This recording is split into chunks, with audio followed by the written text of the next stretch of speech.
Aujourd'hui, je vous parle de Montana Wilson Ioane, dit Monty Ioane.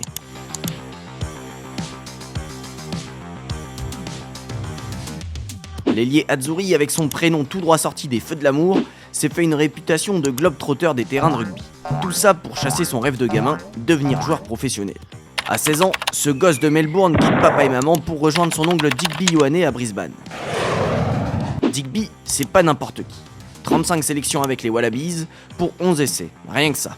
Là-bas, Monty découvre l'académie des Queensland Reds tout en se faisant chouchouter par tonton. Alors quand Digby se fait recruter par le Stade Français en 2013, le neveu suit dans les bagages et intègre les équipes de jeunes du club parisien. L'année d'après, il est même dans le groupe pro. Mais bon, pas de quoi marquer les supporters. Demandez à votre pote nostalgique de l'Air Guazzini, oui celui-là, qui se pèle les miches tous les week-ends à Jambouin s'il se souvient de lui. Pas sûr du tout. À Paris, il n'a que 2 petits matchs à son actif.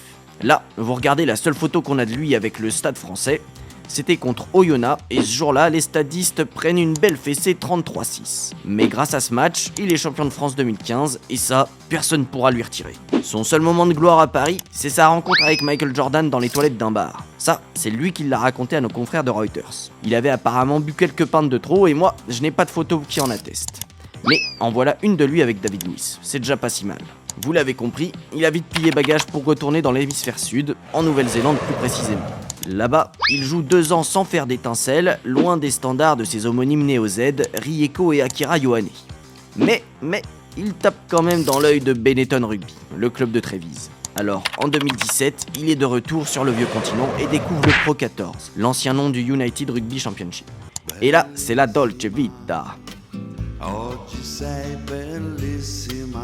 Monty crève l'écran et devient l'un des meilleurs ailiers du championnat avec 7 essais inscrits en 11 matchs pour sa première saison. Son entraîneur, Kieran Crowley, est tellement content de ses performances qu'il le prolonge par 2 fois. Entre-temps, Monty devient sélectionnable avec l'Italie et joue son premier match avec les Azzurri face au Pays de Galles le 5 décembre 2020.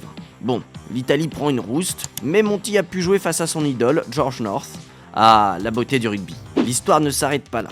Il a participé à la victoire historique de l'Italie face à l'Australie de son cousin Pete Samu, le 12 novembre 2022. Et oui, le rugby c'est vraiment dans le sang chez les Ioane.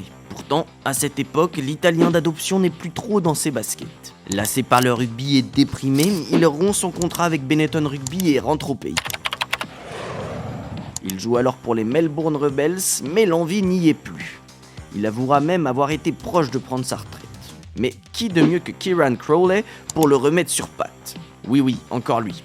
Et il est désormais sélectionneur de l'Italie. Le Néo-Zélandais le convainc de participer à la Coupe du Monde 2023. Il est là, tout à gauche sur la photo.